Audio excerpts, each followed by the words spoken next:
Bapak-bapak, ibu-ibu, saudara-saudara sekalian, Assalamualaikum warahmatullahi wabarakatuh. Malam ini kita akan berbicara tentang satu topik yang bisa menyentuh beberapa aspek. Yang jelas, tema kita adalah Tahun Baru Hijrah. Kita punya topik menyangkut itu. Ada beberapa teman yang mengusulkan sekian banyak tema. Saya ingin berusaha menggabung harapan teman-teman itu dengan bertitik tolak dari Tahun Baru Hijrah. Jadi begini, memang satu tema bisa mempunyai sekian banyak aspek. Kalau kita bicara tentang Tahun Baru Hijrah, kita bisa bicara misalnya mengapa hijrah yang dipilih oleh sahabat-sahabat Nabi menjadi awal tahun Islam. Kenapa bukan Maulid Nabi seperti Nabi Isa? Kenapa bukan hari kemenangan? Yang dipilih adalah hijrah. Itu bisa bicara soal. Kalau kita bicara soal hijrah ini, kita bisa bicara tentang nilai-nilai yang ditemukan di dalam hijrah yang amat kita butuhkan dalam kehidupan kita, baik sebagai individu maupun sebagai bangsa. Satu hal misalnya yang menarik, karena ini yang paling berkesan di hati saya. Dan saya dimaki karena itu. Tapi saya ingin ulangi. Saya pernah berkata begini. Apapun yang dilakukan oleh seorang, betapapun tinggi kedudukan itu, kalau yang dilakukannya dalam kondisi yang sama, tetapi berbeda dengan apa yang dilakukan Nabi, maka yang dilakukan Nabi itu yang lebih benar atau yang benar, dan yang dilakukan selainnya itu bisa tidak lebih benar. Ini yang saya mau. Nah, di hijrah itu begini. Waktu Nabi hijrah masuk dalam gua Thawr, Sayyidina Abu Bakar sangat takut, sedih. Nabi menenangkan beliau. Ya kan kita baca di Quran, "Idz yaqulu li sahibihi la tahzan innallaha ma'ana." Waktu perang Badar, Nabi yang khawatir. Doa sampai serbannya jatuh. Sayyidina Abu Bakar yang menenangkan Nabi. Kafaka fa innallaha munjizun laka ma wa'adak. Beda enggak ini sikapnya? Di hijrah Nabi tenang, Sayyidina Abu Bakar yang gelisah. Di Badar Nabi yang gelisah, Sayyidina Abu Bakar yang memberikan ketenangan. Nah, kondisi sama tapi bertolak belakang. Siapa yang benar? Dua-dua benar, ini bertolak belakang.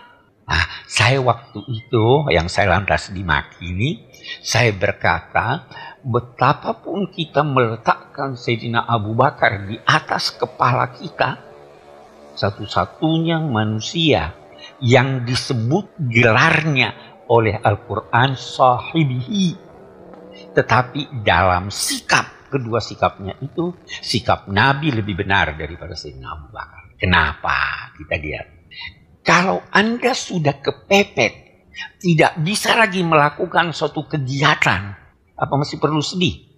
Nabi di dalam gua. Ya kan? Kata Sayyidina Abu Bakar, kalau orang nunduk aja dia dapati kita. Mau lari keluar, tidak bisa. Bagaimana sikap yang harus diambil? Harus takut atau berserah diri pada Allah? Tidak perlu sedih. Pilihan Allah itu yang terbaik. Itu yang diperagakan Nabi. Karena tidak ada lagi usaha yang bisa dilakukan. Jadi tidak usah sedih. Utusan Allah itu yang terbaik. Itu yang diperankan Nabi waktu hijrah. Waktu perang Badar. Bagaimana waktu perang Badar? Masih banyak usaha bisa dilakukan Nabi. Nabi khawatir jangan sampai persiapannya tidak Tidak ini. Sampai Nabi bersabda, kalau ini hancur, kamu tidak akan disembah lagi ya Allah. Wajar khawatir atau tidak? Yang tenang bagaimana? Ya wajar tenang, ya kan? Akhirnya itu, saya katakan ini yang paling berkesan. Saya teringat apa yang saya terangkan itu pernah diterangkan oleh guru saya di Mesir. Jadi bukan pendapat saya. Saya ingat-ingat cari bukunya. Saya dapati bukunya di Saudi Arabia. Itu buku yang menjelaskan tentang itu. Saya mau fotokopi karena mahal.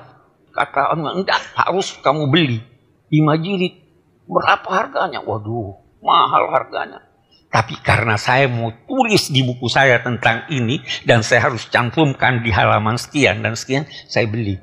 Jadi saya katakan itu yang paling berkesan. Banyak sekali dalam peristiwa hijrah itu yang menjadi pelajaran buat kita.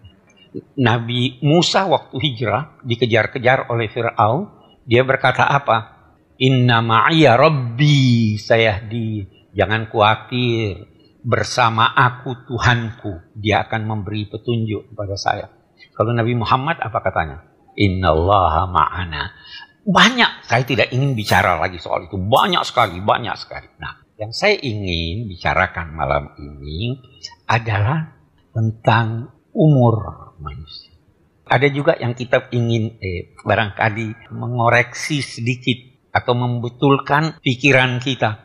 Biasa orang kalau umur 64 tahun misalnya, dia berkata, saya sudah dapat bonus. Ya, Nabi wafat 63. 64 saya sudah dapat bonus tahun. Ya, betul itu. Tidak betul. Umurnya Nabi 63 dalam perhitungan Qamariyah. Ya kan? Jadi kalau Syamsiyah itu berapa? 61. Karena rata-rata kurang 11 hari setahun toh. Jadi umurnya Nabi wafat itu 61 tahun. Kalau kita pakai perhitungan, jadi begitu Anda umur 62 tahun, Anda udah dapat bonus tahun. Ya kan? Kita ingin berbicara tentang perjalanan hidup manusia. Itu ada buku ditulis oleh Habib Abdullah Haddad. Ada beberapa buku yang berbicara tentang perjalanan hidup manusia ini. Saya ingin lihat yang pertama. Kita ini di mana sebelum kita di dunia? Kita pernah ada sebelum di dunia? Kita pernah ada. Itu yang oleh ulama-ulama dikatakan kita berada di alam dzar. Di dalam Al-Quran oleh sebagian ulama itu dikatakan ada firman Allah. Wa idh akhadha rabbuka min bani adama min zuhurihim dzurriyyatahum wa ashhadahum ala anfusihim alastu bi rabbikum qalu bala syahidna. Jadi kita pernah berada di suatu alam zar sebelum kita ada di dunia ini.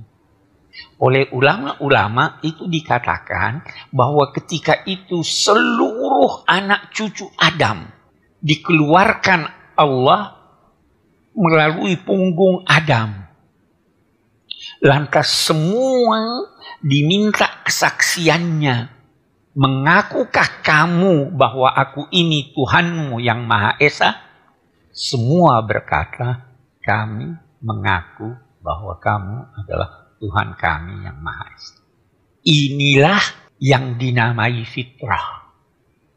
Jadi tidak ada manusia yang tidak memiliki fitrah, kesadaran tentang Tuhan. Karena itu pernah diakuinya sebelum. Bahkan nanti mari kita lihat, itu di kalangan filosof Yunani pun ada yang percaya, Plato itu percaya, ada yang dinamai alam ide.